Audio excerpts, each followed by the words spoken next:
السلام عليكم ورحمة الله وبركاته. إن الحمد لله نحمده ونستعينه ونستغفره ونعوذ بالله من شرور أنفسنا ومن سيئات أعمالنا. من يهد الله فلا مضل له ومن يضلل فلا هادي له، وأشهد أن لا إله إلا الله وحده لا شريك له، وأشهد أن محمدًا عبده ورسوله صلى الله عليه وسلم تسليمًا كثيرا. يا أيها الذين آمنوا اتقوا الله حق تقاته ولا تموتن إلا وأنتم مسلمون. يا أيها الناس اتقوا ربكم الذي خلقكم من نفس واحدة وخلق منها زوجها وبث منهما رجالًا كثيرا ونساء، واتقوا الله الذي تساءلون به والأرحام إن الله كان عليكم رقيبا. يا أيها الذين آمنوا اتقوا الله وقولوا قولا سديدا يصلح لكم أعمالكم ويغفر لكم ذنوبكم، ومن يطع الله ورسوله فقد فاز فوزا عظيما. أما بعد، فإن خير الكلام كلام الله، وخير الهدى هدى محمد صلى الله عليه وسلم، وشر الأمور محدثاتها، وكل محدثة بدعة، وكل بدعة ضلالة، وكل ضلالة في النار. قال الله عز وجل في سورة الحج: ألم تر أن الله يسجد له من في السماوات ومن في الأرض والشمس والقمر والنجوم والجبال والشجر والدواب وكثير من الناس إلى آخر هذه الآية.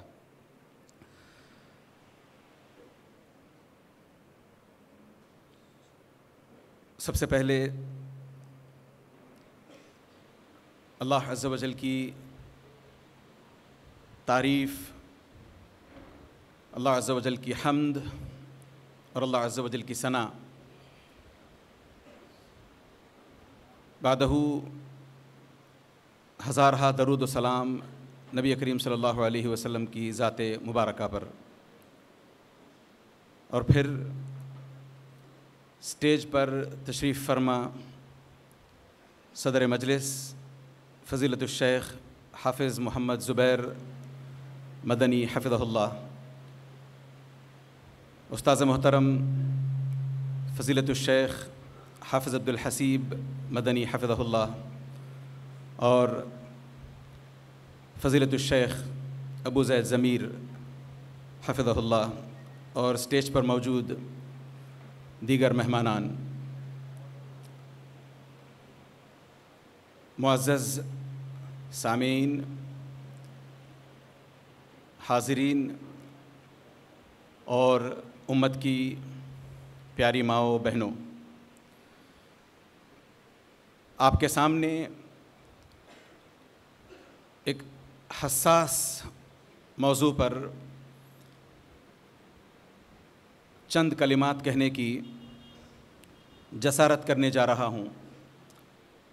سب سے پہلے تو یہ بات ہم سمجھ لیں کہ واللہ اس موضوع کو اگر حساس بنایا ہے تو ہماری اپنی کرتوتوں نے، ہم نے اپنے ہاتھوں سے اس موضوع کو، جبکہ یہ موضوع واقعی ایسا کوئی حساس موضوع نہیں ہے جس کے چلتے یا جس کے اوپر یہاں کھڑے ہو کر کے چار لوگوں کے بیچ، نہ صرف مسلمانوں کے بلکہ غیر مسلمین کے بیچ بھی کھڑے ہو کر کے جیسے اسلام کو ہمیں جسٹیفائی کرنا پڑ رہا ہے کہ نہیں دیکھیں سنیں اسلام ایسا نہیں ہے جیسا آپ سوچتے ہو، جیسا آپ سمجھتے ہو، یہ اگر درگت، یہ حالت اگر اسلام کی ہے تو اسلام کی حالت نہیں ہوئی ہے۔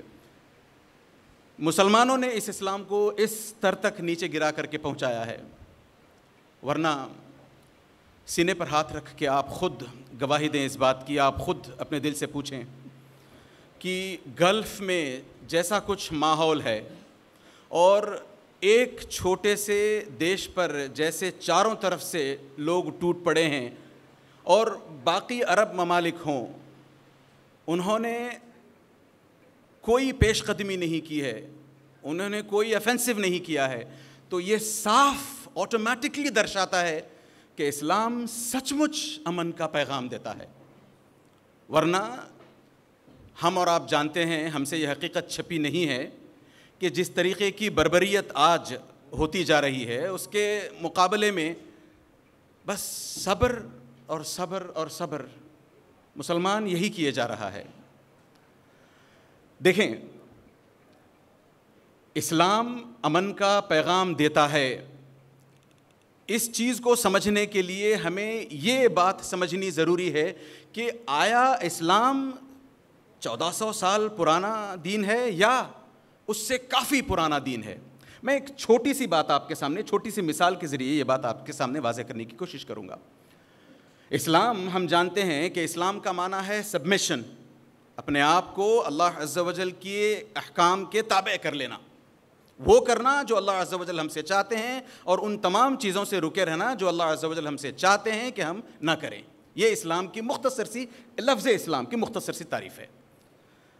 اب آپ چلیں تھوڑا سا اوپر جائیں. ہم عام طور پر، خاص طور سے مسلمانوں کے اندر بھی یہ مغالطہ پایا جاتا ہے، غیر مسلمین تو دور کی بات، مسلمانوں کے اندر یہ مغالطہ پایا جاتا ہے کہ اسلام لگ بھگ 1400 ساڑھے 1400 سال پرانا دین ہے. نہیں، روز اول سے ان الدین عند اللہ الاسلام، روز اول سے، یعنی آدم علیہ السلام کو اس دنیا میں بھیجے جانے سے پہلے سے دین اسلام ہی ہے.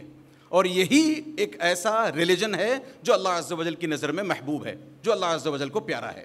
اللہ عز و جل نے قرآن میں بتایا، میں آپ کے سامنے وہ آیات کہاں سے لاؤں، وَمَن يَبْتَغِ غَيْرَ الْإِسْلَامِ دِينًا فَلَن يُقْبَلَ مِنْهُ. کوئی بندہ اگر دین اسلام کے علاوہ کسی اور دین کی پیروی کرتا ہے، کسی اور دین پر جمے رہتا ہے، اسی پر اس کا انتقال ہوتا ہے، فَلَن يُقْبَلَ مِنْهُ، اس سے وہ دین ہرگز قبول نہیں کیا جائے گا. تو میں بتا یہ رہا تھا آپ کو کہ یہ دین اسلام جو ہے 1400 سال پرانا نہیں ہے. آدم علیہ السلام کو جب اللہ عز و جل نے پیدا فرمایا، آدم علیہ السلام کو کہا کہ آپ اور حوا اس جنت میں رہو، فَكُلَا مِنْهَا رَغَدًا حَيْثُ شِئْتُمَا، جہاں سے چاہو اس جنت سے سیر ہو کر کھاؤ پیو، وَلَا تَقْرَبَا هَذِهِ الشَّجَرَةَ، ہاں یاد یہ رکھو، یہ یاد رکھو کہ اس درخت کے قریب مت جانا.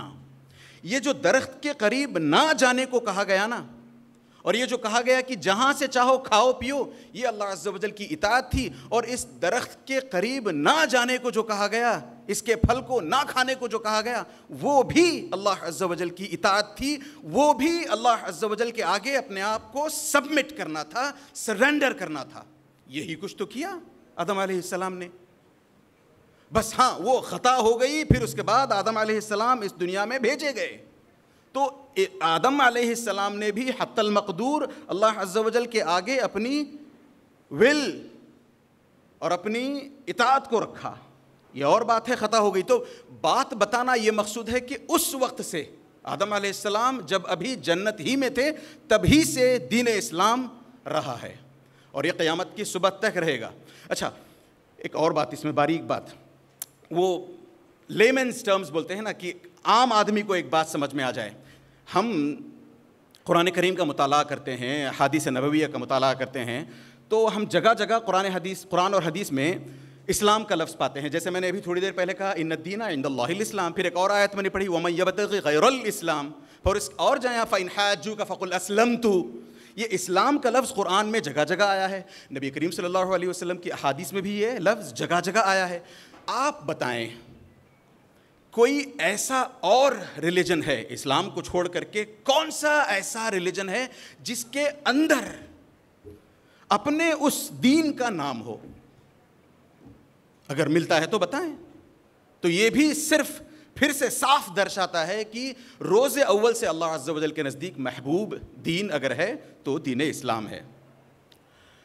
اس کے علاوہ ایک آدمی اس وقت تک پریشان رہتا ہے، بے چین رہتا ہے، امن شانتی اس کے دل کو نصیب نہیں ہوتی جب تک اس کو یہ پتہ نہیں ہوتا کہ وہ آیا کہاں سے ہے اور جا کہاں رہا ہے.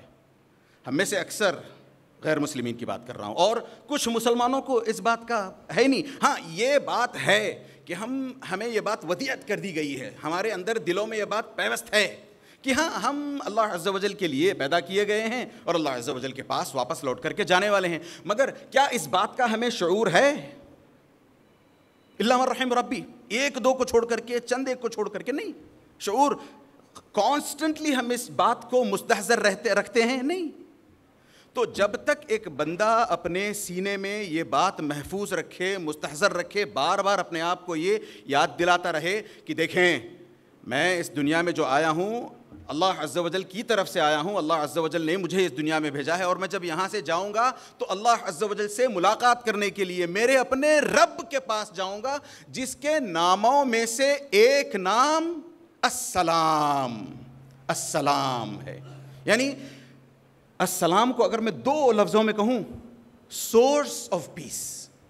اللہ عز و جل کی ذات ایسی ذات ہے جو امن کا، شانتی کا سر چشمہ ہے، منبع ہے، وہاں سے پیس ہم سب تک پہنچتی ہے، وہاں سے امن شانتی ہم سب تک پہنچتی ہے۔ یہی وجہ ہے نا کہ ہم ہر فرض نماز کے بعد ادھر سلام پھیرا ادھر سلام پھیرا، اللہ اکبر، استغفر اللہ استغفر اللہ استغفر اللہ، اللہم انت السلام ومنک، یہ کیوں کہتے ہیں ہم اس بات کا اعتراف کرتے ہیں، اقرار کرتے ہیں ہم کہ ہم اللہ عز و جل کو سورس آف پیس مانتے ہیں۔ ہم اس بات کا اعتراف کرتے ہیں کہ ایک مسلمان کو جب اس دنیا میں رہنا ہے تو اپنے آس پاس کے ماحول کو اتنا شانتی پورن بنائے رکھنا ہے، اتنا امن بنائے رکھنا ہے اس ماحول میں کہ اس کے ہاتھوں سے، اس کی اپنی زبان سے، اس کے اپنے کسی جیسچر سے، اس کے اپنے کسی ایکشن سے کبھی کسی کو تکلیف نہ ہو۔ یہ ایک مسلمان کا اپنا شیوا ہے۔ میں اس کی ایک مثال آپ کے سامنے رکھوں، موٹی سی مثال، بڑی پیاری مثال، اور یہ اس مثال کو لے کر کے رتی برابر بھی کنفیوژن میں نہ آئے، یہ مثال آپ کو صحیح بخاری میں مل جائے گی۔ ایک دفعہ کا واقعہ ہے، ہجرت سے پہلے کا واقعہ ہے کہ ابو بکر رضی اللہ تعالیٰ عنہ پر گویا زمین، مکہ کی زمین تنگ کر دی گئی تھی۔ تو ابو بکر رضی اللہ تعالیٰ عنہ نے سوچا کہ میں اپنا سامان، بوریا بستر یہاں سے اٹھاتا ہوں، باندھتا ہوں، میں کسی ایسی جگہ چلا جاؤں گا جہاں پر مجھے آسانی کے ساتھ، پورے امن کے ساتھ، پوری شانتی کے ساتھ اللہ کی عبادت کرنے کا موقع ملتا رہے۔ یہ سوچ کر کے اپنا انہوں نے سامان باندھا، لے کر چل پڑے۔ آج جہاں جدہ کا پورٹ ہے وہاں تک پہنچ گئے تھے تاکہ کشتی پر سوار ہوں اور نکل کے کسی اور طرف چلے جائیں جہاں پر سکون سے اللہ عز و جل۔ دیکھیں ایک مسلمان ہمیشہ سکون، نہ صرف اندر سے سکون چاہتا ہے بلکہ سکون پھیلاتا بھی ہے۔ یہی وجہ ہے نا، یہی وجہ ہے کہ اگر آپ کسی غیر مسلم کو دیکھیں کہ اگر وہ اسلام لے آتا ہے، کوئی غیر مسلم اگر اسلام لے آتا ہے تو اسے جا کر کے آپ ہلکے سے ایک سوال پوچھیں کہ بھیا آپ کے اسلام لانے کی بیسک وجہ کیا تھی، بنیادی وجہ کیا تھی، بتائیں۔ وہ کہے گا کہ اندر سے ایک قسم کا خلا تھا، پتہ نہیں کچھ ہالو سا فیل ہو رہا تھا، ایمپٹینس تھی اندر سے، کچھ ایسا محسوس ہو رہا تھا جیسے پرپس لیس لگ رہا ہوں میں، مقصد نہیں سمجھ میں آ رہا زندگی کا۔ جب وہ اسلام پر آتا ہے تب وہ پوری طریقے سے اس کے اندر سے جو وہ خلا ہے، جو ایمپٹینس ہے، جو ہالونیس ہے، وہ پوری طریقے سے جاتی رہتی ہے۔ یہی وجہ ہے کہ جب کوئی بندہ مسلمان ہوتا ہے تو پورے سکون سے اسلام پر رہتا ہے۔ یہی کچھ صحابہ نے بار بار درشایا۔ آپ جا کے صحابہ کی تاریخیں پڑھ کر دیکھیں، صحابہ کی سیرتیں پڑھ کر کے دیکھیں، پوری سیرتوں کو کھنگالنے کی ضرورت نہیں ہے، بس اس چیز کو دیکھ لیں جس کی بات میں کر رہا تھا ابھی آپ کے سامنے، کہ ابو بکر رضی اللہ تعالیٰ عنہ نکل چلتے ہیں، پہنچنا ہے انہیں، یہاں سے نکل کے جانا ہے۔ ابن الدغنہ نام کا ایک شخص جو مسلمان نہیں ہے، بائی دا وے یاد رکھیں یہ چیز کو، ابن الدغنہ مسلمان نہیں ہے، یہ شخص دیکھ لیتا ہے کہ ابو بکر اپنا سارا سامان لادے، بوریا بستر لے کر کے سب چھوڑ چھاڑ کر کے کہیں جا رہے ہیں۔ تو وہ پوچھتا ہے یا ابا بکر یہ معاملہ کیا ہے، کیوں تم مکہ چھوڑ کے جا رہے ہو؟ میں دیکھتا ہوں کہ تمہارے ہاتھ میں سب سارا سامان ہے، ایسا لگتا ہے تم سچ مچ چھوڑ کر کے جا رہے ہو، کیا بات ہے؟ تو جواب میں ابو بکر رضی اللہ تعالیٰ عنہ کہتے ہیں کہ تمہاری بستی کے لوگ مجھے چین سے نماز بھی پڑھنے نہیں دیتے، چین سے اللہ کے کلام کی تلاوت بھی کرنے نہیں دیتے، چین سے میں کسی کا کچھ نہیں بگاڑ رہا، میں بس اپنی جگہ پہ کھڑے ہو کے نماز پڑھ رہا ہوں، اپنی جگہ پہ کھڑے ہو کے اللہ کے ذکر میں مشغول ہوں، یہ تک مجھے کرنے نہیں دیتے۔ دیکھیں نا آج اگر ہمیں اس قسم کی تکلیفوں کا احساس ہوتا ہے، ہم جہاں جاتے ہیں آتے ہیں بڑی آسانی سے، پہلے تک نمازیں وغیرہ پڑھ لیا کرتے تھے، آج یہ مشکل ہوتا جا رہا ہے۔ یہ زمین مشکل کس نے بنائی؟ ہم نے اپنی خود کی کرتوتوں سے یہ مشکلیں بڑھائی ہیں۔ تو ابن الدغنہ روکتے ہیں، ابو بکر رضی اللہ تعالیٰ عنہ کو روک کر کہتے ہیں یا ابا بکر مثلک لا یخرج ولا یخرج، اے ابو بکر آپ جیسے انسان کو خود سے تو چھوڑ کر جانا تو دور کی بات، آپ خود بھی چھوڑ کر اس شہر کو چھوڑ کر نہیں جا سکتے، نہ ہی آپ کو اس شہر سے نکال کے بھیجا جانا چاہیے۔ کیوں؟ آپ تھوڑا سا تفصیل میں جائیں، پیچھے جائیں تھوڑا سا۔ خدیجہ رضی اللہ تعالی عنہا نے جب پہلی مرتبہ نبی کریم صلی اللہ علیہ وسلم پر وحی نازل ہوئی تھی تو نبی کریم صلی اللہ علیہ وسلم جیسے پریشان ہو کر کے گھر لوٹے تھے تو خدیجہ رضی اللہ تعالی عنہا نے کہا تھا کہ نہیں، اللہ عز و جل آپ کو ضائع نہیں کرے گا، انک لتصل الرحم وتکسب المعدوم وتقری الضیف۔ یہ میں تمام باتیں کہاں رکھوں آپ کے سامنے، کچھ خاص کوالٹیز گنائی تھی خدیجہ رضی اللہ عنہا نے نبی کریم صلی اللہ علیہ وسلم کی، کہ آپ تو جو معدوم ہیں ان کو آپ کما کر کے دیتے ہو، جو پرسان حال نہیں ہیں، جن کا کوئی پوچھنے والا نہیں ہے، ان کو آپ پوچھتے ہو، ان کے تعلق سے آپ پتہ کرتے ہو، انہیں کچھ اگر مدد کی ضرورت ہے تو مدد کرتے ہو، مہمانوں کی آپ مہمان نوازی کرتے ہو، آپ اتنے سارے اچھے کام کرتے ہو، یہ کیسے ممکن ہے کہ اللہ عز و جل آپ کو ایسے ہی ضائع کر دے؟ یہ کلمات خدیجہ رضی اللہ عنہا نے نبی کریم صلی اللہ علیہ وسلم سے کہے تھے، واللہ ہو بہو یہی کلمات ابن الدغنہ نے ابو بکر رضی اللہ تعالیٰ عنہ کے تعلق سے کہے کہ آپ اتنے نیک انسان ہو، آپ ہمیشہ سوشل ویلفیئر کے لیے آگے بڑھ کر کے آتے ہو، آپ لوگوں کو بار بار جا کر کے ان کی مدد کرتے رہتے ہو، آپ غریبوں کا ہاتھ تھامتے ہو، ان کے گھر روزی روٹی پہنچا۔ مصطح بن اثاثہ اپنے رشتہ دار ان کو جا کر کے روزانہ راشن پہنچتا تھا ان کے گھر سے۔ یہ اور بات ہے کہ انہی مصطح بن اثاثہ نے آگے جا کر کے تہمت بھی لگائی تھی۔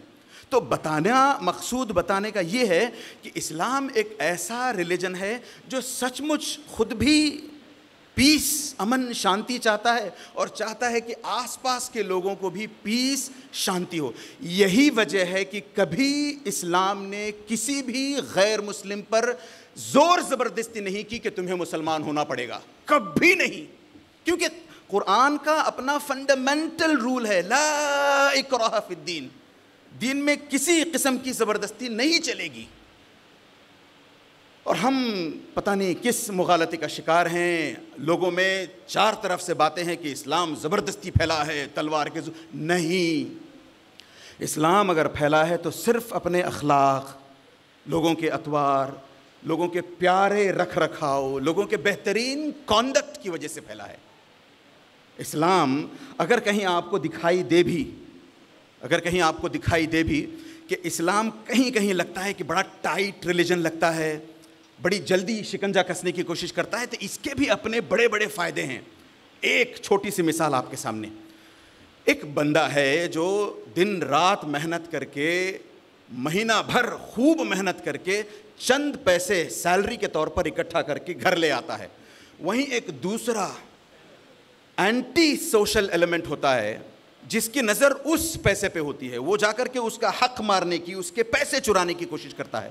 آپ اور میں خود سوچ کر کے دیکھیں کہ ہم نے خون پسینہ بہا کر کے اتنی مشکل سے پیسہ کمایا اور کوئی بندہ اچانک آ جائے ہمارے پیسوں پہ ہاتھ صاف کر جائے، آپ کو برا نہیں لگے گا؟ آپ کو تکلیف نہیں ہوگی؟ یار پوری مہینے کی کمائی چلی گئی، اگلے ایک مہینے تک میں کیا کروں؟ یہاں اسلام آتا ہے، روکتا ہے نہیں، یہ آپ سے کام ہونے نہیں دیا جائے گا۔ اسی وجہ سے جو آپ کو لگتا ہے نا کہ تھوڑی سی پنشمنٹ زیادہ لگتی ہے، نہیں، وہ اصل میں پنشمنٹ سے زیادہ ڈیٹرنٹ ہے۔ اسلام چاہتا ہے کہ ایک ایسی مثال سیٹ کر دی جائے کہ اس کے بعد پھر کوئی کبھی دوبارہ سوچنے بھی نہ پائے کہ ایسا کرائم ہو، ایسی کوئی جرأت بھی کوئی کر سکے۔ یہی وجہ ہے کہ اسلام وہ لیو ان ریلیشن شپ جو ہوتی ہیں اس کو اپروو نہیں کرتا، کیونکہ ایک باپ نے بڑے چاؤ سے، بڑے پیار سے، بڑی منت سماجت خوب پتہ نہیں کیا کیا کھلا پلا کر کے اپنی بچی کو بڑا کیا ہوتا ہے، اپنی لڑکی کو۔ کوئی وہاں سے آئے، اس لڑکی کو دیکھے، نین مٹکا ہو اس کے ساتھ، اس کو لے کر کے چلے جائے، 4 دن 4 مہینے 4 سال پتہ نہیں رکھ لے، پھر اس کا جب پیٹ بھر آنے لگے اس کے ہاتھ میں ایک چھوٹا سا ننھا سا کھلونا چھوڑ کر کے نکل جائے، یہ اسلام کو پسند نہیں ہے۔ اسی وجہ سے اسلام نے جو ہے حد جاری کی کہ نہیں، ایسے اگر کیا جائے، ایسی سزا اگر دی جائے تو دوبارہ کوئی ہمت بھی نہیں کرے گا کہ آگے آنکھ اٹھا کر بھی کسی عورت کو یا کسی لڑکی کو اس طریقے سے دیکھ سکے. ایسی سینکڑوں مثالیں آپ کے سامنے ملیں گی شراب کی حرمت کے بارے میں. ہم سمجھتے ہیں یار شراب بھی آپ کی ریلیجن میں بین ہے. کیوں بین ہے؟ شراب پر پروہیبیشنز کیوں ہیں؟ یہ اس لیے ہیں کہ بندہ جب شراب پیتا ہے اس کے اپنے عقل ٹھکانے نہیں ہوتی, وہ نشے میں ہوتا ہے, اس کو اپنا خود ہوش کا ٹھکانہ نہیں ہوتا, اور پتہ نہیں اس مدہوشی کے عالم میں کیا کیا کر بیٹھے. کوئی الٹا سیدھا کام کرے, چوری کرے, زنا کرے, قتل کرے, دھوکہ دے, پتہ نہیں کیا کیا کر بیٹھے. جب اس کا نشہ اترتا ہے تب وہ ہو میں نے کیا کیا, مجھے یہ نہیں کر, اس وقت پچھتانے سے کیا فائدہ. اسی وجہ سے اسلام نے کہا کہ نہیں, بہت پہلے شراب تک جانے سے بہت پہلے اپنے آپ کو روکے رکھو تاکہ آپ کی عقل باقی رہے. یہی وجہ ہے عقل کی حفاظت اتنی ضروری ہے, اتنی بڑی ذمہ داری ہے کہ کچھ علماء کہتے ہیں کہ اگر آپ میں سے کسی نے کسی کو ایسے زور سے مارا, تھپڑ مارا, سر پر مارا کہ اس کی عقل جاتی رہی, تو آپ کو اس کو پوری دیت دینی پڑے گی. کیوں؟ بندہ تو زندہ ہے, چلتا پھرتا نظر آتا ہے, مگر چونکہ آپ نے اس کو بے عقل کر دیا مار کر کے. تو یہ کیوں ہیں سزائیں؟ یہ سزائیں اسلام بربریت سکھلا نہیں. اسلام چاہتا ہے کہ آپ کے سامنے ایک ایسی مثال سیٹ کر دی جائے کہ پھر دوبارہ کوئی اس طریقے کی کوئی حرکت کرنے نہ پائے. ورنہ جس قسم کی پیس, جس قسم کی امن, جس قسم کی شانتی کا اسلام پروپیگنڈا کرتا ہے, اسلام چاہتا ہے کہ اس طریقے کا لوگوں میں بول بالا ہو, اسلام آگے بڑھے, وہ اس کی تعلیمات دیکھیں آپ. میں 2 منٹ میں بات ختم کرتا ہوں. اس کی تعلیمات دیکھیں آپ. سورۃ الشورى کی ایک آیت, والذین یجتنبون کبائر الاثم والفواحش واذا ما غضبوا هم یغفرون. غصے کے عالم میں عام طور پر انسان کیا کرتا ہے؟ سامنے والے کو تھپڑ مارنا چاہتا ہے, سامنے والے کو نیچا دکھانا چاہتا ہے, سامنے والے کو مٹا دینا چاہتا ہے. اللہ عز و جل کی قرآن کی تعلیمات دیکھیں. قرآن کہتا ہے ایسے حالت میں بھی اچھے لوگوں کا شیوا یہ ہوتا ہے, اچھے مسلمانوں کا شیوا یہ ہوتا ہے کہ وہ معاف کر دیتے ہیں. سورۃ آل عمران میں آئیں آپ, والکاظمین الغیظ والعافین عن الناس واللہ یحب المحسنین والذین, آگے پڑھتے جائیں آپ. کتنی پیاری پیاری آیت. یہی وجہ ہے نا, وہ ایک پروسٹیٹیوٹ جس نے ہمیشہ پروسٹیٹیوشن کا دھندا کیا تھا, جسم بیچنے والی, جسم فروش, اس نے ایک مرتبہ کیا ترس کھا کر کے کتے کو ایک پانی پلا دیا. ایک کتے کو پانی پلایا, نتیجہ یہ نکلا کہ اللہ عز و جل نے اس کی بخشش کر دی. وہ پھر اس کا یہ مطلب نہیں ہے, اس کا یہ مطلب نہیں ہے کہ زانیہ جنت جاتی ہے. نہیں, اس نے توبہ کی, پھر اس کو توفیق ملی نیک کام کرنے کی, پھر اس کا انتقال نیکی پر ہوا, تب اللہ عز و جل نے اسے کہا کہ سیدھے جنت. تو ایک سیکنڈ کے لیے سوچیں, کتے کو پانی پلانے کا اگر یہ نتیجہ ہے, یہ ثواب ہے, تو آپ سوچیں اگر آپ کے کسی کو ورکر کے ساتھ آپ کا ایسا سلوک ہو, آپ کے کسی رشتہ دار کے ساتھ, کسی پڑوسی کے ساتھ ایسا سلوک ہو, کسی بڑے کے ساتھ ایسا سلوک ہو, کسی بزرگ کے ساتھ ایسا سلوک ہو, آپ کے اپنے گھر والوں کے ساتھ ایسا سلوک ہو, تو آپ کو کیا اجر ملے گا؟ کیسے اجر ملیں گے آپ کو؟ میں آخری بات پہ آتا ہوں. جنگ کو لے کر بھی پریشان مسلمان, جنگ کو, یا غیر مسلمین خاص طور سے, نہیں تمہارا مذہب, تمہارا دین تو ایسا ہے کہ جنگ کی تعلیم دیتا ہے, جہاں کہیں دیکھو جنگ کی باتیں, مارو کاٹو, وقتلوا المشرکین حیث وجد. نہیں, پورے قرآن میں بتاتا ہوں, غیر مسلمین تک بھی یہ بات جائے, میں بتاتا ہوں کہ پورے قرآن میں 6500 سے زیادہ آیات ہیں. آپ آیات نہیں سمجھتے تو 6500 سے زیادہ یوں سمجھ لے کہ بڑی بڑی باتیں موجود ہیں. 6500 ایسی باتیں ہیں, ایسی آیات ہیں, ورس کہتے ہیں, اچھی چیز نہیں ہے. اس میں سے صرف 80, آپ لوگ میتھس میں اگر جینیس ہو تو حساب لگا لیں, کہاں 6500 آیات پورے قرآن کی, کہاں صرف 80 آیات, جو صرف 80 آیات ہیں ان میں بھی کہیں کہیں قتال کی بات ہوتی ہے. وہ بھی 80 آیات اگر آپ کھول کے پڑھیں تو سمجھ میں آئے گا کہ یہ ساری کی ساری آیات جنگ کے کانٹیکس میں ہیں. جہاں کہیں کوئی ملا پکڑو مارو, بالکل نہیں, بلکہ اگر کوئی ملا پکڑنے مارنے کی بھی نہیں تو آپ نہیں کرو گے, یہ کام عوام کا کام نہیں ہے یہ.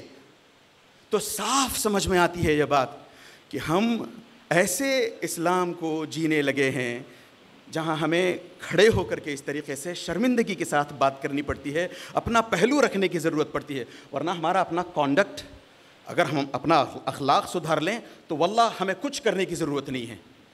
یہ جو جنگ کی باتیں کرتے ہیں, جنگ کے تعلق سے میں 2 باتیں بتاؤں آپ کو. جنگ کے تعلق سے میں ایک دو باتیں بتا کر کے اپنی بات رکھتا ہوں. میں تعلیمات دیکھیں, اسلام کی تعلیمات دیکھیں. یہ باتیں آپ کو اس لیے بھی بتائی جا رہی ہیں کہ تاکہ آپ لوگوں کے سامنے جا کر کے پھر اسلام کو وہ گلٹی ہو کر کے ڈیفینڈ کرنا, ہاں شاید ایسا ہے, نہیں, ہمیں علم نہیں ہے. ایسی کوئی بات نہیں ہے جس کی وجہ سے آپ کو اپنا شرم کے مارے نیچے ڈالنا پڑے, سر جھکانا پڑے. ایسی کوئی بات نہیں ہے اسلام میں, کوئی بات نہیں ہے. اسلام بڑا پیارا, بڑا سب سے شدھ ریلیجن ہے اسلام. تو میں جنگ کے بارے میں باتیں کر رہا تھا, مجھے وقت ختم ہو رہا ہے, میں 1 منٹ میں بات ختم کرتا ہوں. جنگ کے تعلق سے دیکھیں, نبی کریم صلی اللہ علیہ وسلم کہتے ہیں کہ اگر ہم کسی اسلامک کنٹری میں بھی رہتے ہوں, وہاں پر بھی کوئی بندہ ایک غیر مسلم مائنورٹی میں بھی رہتا ہے, تو بھی ہم اس کے ساتھ بہترین سے بہترین سلوک کریں گے. اس کو کبھی جبر نہیں کیا جائے گا کہ آؤ دین پہ آؤ. وہ اپنے دین پہ رہے, وہ اپنے دین پہ رہے, وہ اپنی جگہ پر خیریت سے رہے, ہم اپنی جگہ پر خیریت سے رہیں. یعنی کوئی ذمی آپ کے پاس ہو تو اس کے ساتھ تک ایسا سلوک کرنے کا, کہاں مائنورٹی میں خود ہم ہوتے ہوئے کہاں اس طریقے کی ایونج کرنے کی باتیں کریں گے. جب ہم خود میجورٹی میں ہوں تب بھی ہمیں اسلام یہ تعلیم نہیں دیتا کہ کسی کو زبردستی کر کے ہماری دین میں لایا جائے. کسی کا آپ کے ساتھ کانٹریکٹ ہے, ملک کے کانٹریکٹس ہوتے ہیں, یا پھر وہ تاشیرہ ویزا لے کر کے جاتے ہیں. ایسی صورتوں میں بھی ہم لوگوں کو کوئی حق نہیں ہے, کیونکہ ہمارا پھر کانٹریکٹ ہے. ہم لوگوں کا کوئی حق نہیں بنتا کہ کسی کو تکلیف دیں جا کر کے. کیوں؟ کیونکہ یہ نبی کریم صلی اللہ علیہ وسلم کی تعلیمات ہیں. اسی حساب سے اگر کوئی آپ تک آ کر کے پناہ چاہتا ہے, ماحول ایسا ہے, اللہ نہ کرے, اللہ ہمیں ہمیشہ امن اور شانتی کے ماحول میں رکھے, اگر ماحول کچھ ایسا ہے کہ کوئی غیر مسلم آپ کے پاس آ کر کے پناہ لے, مجھے تھوڑی دیر کے لیے شیلٹر دو, میں آپ کے پاس رہنا چاہتا ہوں, مجھے ڈر ہے, تو ایسے بندے پر بھی آپ حملہ نہیں کر سکتے, بلکہ آپ اس کو پوری خیریت کے ساتھ رکھو گے, یہاں تک کہ وہ پورا اطمینان ہو کر کے رہے آپ کے پاس. پھر ضرورت پڑے, قرآن کہتا ہے آپ کو, تو آپ پھر اس کو قرآن کی آیات, دین کیا ہے وہ سمجھاؤ. اتنا ہی نہیں, ثم ابلغہ مأمنہ, اس کو اس کے سیکیورڈ مقام تک پہنچانے کی ذمہ داری میری اور آپ کی ہے, ہم مسلمانوں کی ہے. تو بتائیں یہ دین کیسے تشدد بھرا دین ہو سکتا ہے, جس دین کی تعلیمات اتنی پیاری ہوں. بس اللہ تعالیٰ سے دعا کریں کہ اللہ عز و جل ہمیں اس دین کو صحیح معنوں میں سمجھ کر اس پر عمل کرنے کی, زندگی بھر اس پر ڈٹے رہنے کی, جمے رہنے کی توفیق عطا فرمائے. اللہ عز و جل جب ہمارا اس دنیا سے خاتمہ فرمائے تو ہماری اپنی زبانوں پر کلمہ توحید جاری ہو. اقول قولی ھذا واستغفر اللہ لی ولکم ولسائر المسلمین فاستغفروہ انہ ھو الغفور الرحیم. السلام علیکم ورحمۃ اللہ وبرکاتہ.